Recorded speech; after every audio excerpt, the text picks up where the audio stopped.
Hey y'all, it's the Pink Princess. I'm in a different garden this evening. It's one of the homes we rent on the property, and we've got a new tenant moving in, so I thought, well, I better go over there and check it out and make sure everything looks right. And surprise! All my flowers are just doing great over here. And as you can see, we've got this wonderful lilies, and they smell so good. And then behind them, we have old-fashioned phlox, which is the magenta and the pink flowers. And then you see we've got more lilies coming any day now.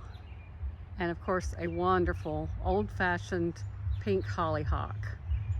And no, I didn't plant it. I planted it many years ago, and every year the most wonderful volunteers come up. And I never know what color they're gonna be. It's varied from burgundy to pink to white, all different shades. And then as I move over this way, the big shrub you see is actually an angel trumpet plant. And it has the most wonderful elongated yellow flowers. I guess the closest thing I can relate it to is a squash plant, really. That's what they look like, squash blooms. But oh my word, the fragrance from that bush is so wonderful. And it'll get, oh gosh, it'll get 5, 6, 7 feet tall. It does die back in the winter here.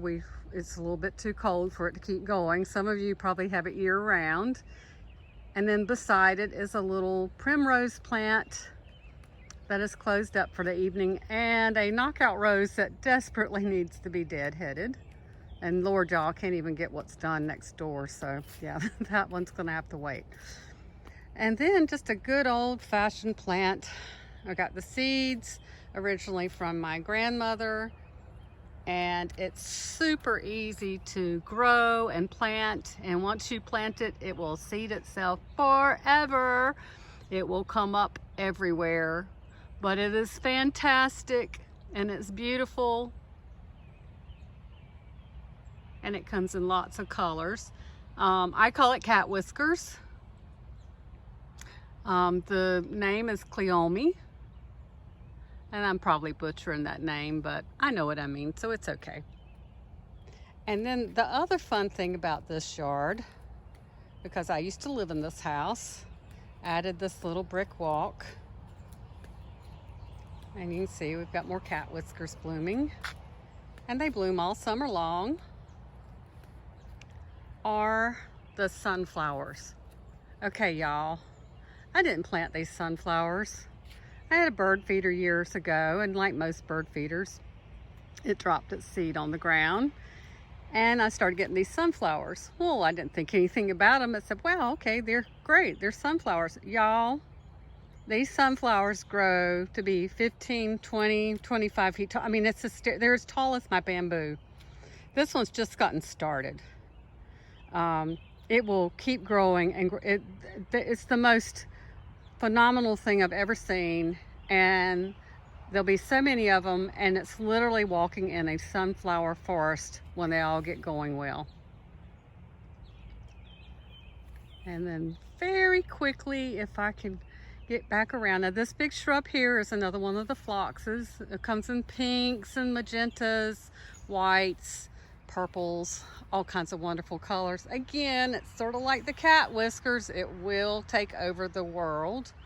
And then this old ancient shrub behind everything is actually an old privet bush, but it is 100 years old because this house happens to be older than the one I live in now. And I don't know, oh, how can I get there fast enough? Because our time's like, it's like watching your electric meter on the house when I have this 5 minutes with you guys. But I'm going to try very hard to get around to one little more part of this garden. And y'all, this garden kind of reminds me, just like life. Sometimes you go through a different door, a different gate, you do something different, and boom, you have a wonderful surprise. Now, one thing that's blooming here, it looks pretty sad, is my apricot blush climbing rose. And oh my gosh, it was so beautiful growing over an arbor, but the arbor, yep, it rotted out and I have not built one back yet. Ooh, got a little cottage back here and a bird bath. Yeah, let me tell you about bird baths really fast. Change your water every day. It's a pain in the rear, but do it. It keeps the mosquitoes away.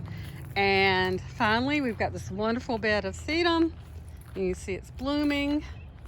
And if I can hurry up and get over here, we've got Stellodora daylilies that are just getting ready to bloom, and lots of chives and more of those sunflowers I was telling you about. And then more chives. And the chives actually can be harvested and dried and used on your dishes, like baked potatoes and so forth. But the final plant I wanted to show you is called a butterfly plant. It is actually a wild plant. And yes, it does what its name says. Butterflies absolutely love it. And it's this most beautiful, gorgeous orange color. Y'all, our time is so fast and so fleeting. Thank you for my happy place. Thank you for joining me.